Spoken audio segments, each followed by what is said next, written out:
Hey everyone, want to create a powerful multi-boot USB drive on Windows 11? Vent makes it incredibly easy by allowing you to boot ISO files directly without formatting your USB drive every time you add a new operating system.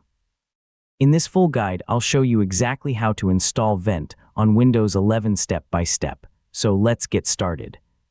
First, open your web browser and visit the official Ventoy website or its GitHub releases page. Download the latest Windows version of Vent and save the zip file to your computer.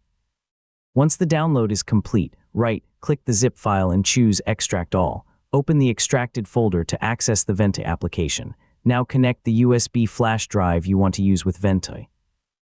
Make sure you've backed up any important files because installing Vent will erase everything currently stored on the USB drive.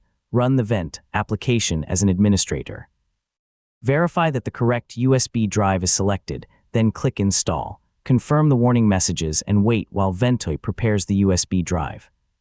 After the installation is complete, open the Vent USB drive in File Explorer. Simply copy your Windows, Linux, or other supported ISO files directly onto the drive.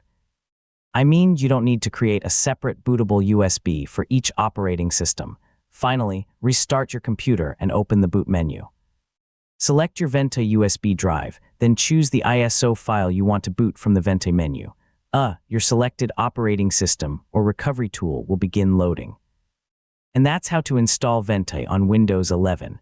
With just one USB drive, you can store and boot multiple operating systems, installers, and recovery tools whenever you need them. Thanks for watching, and I'll see you in the next tutorial.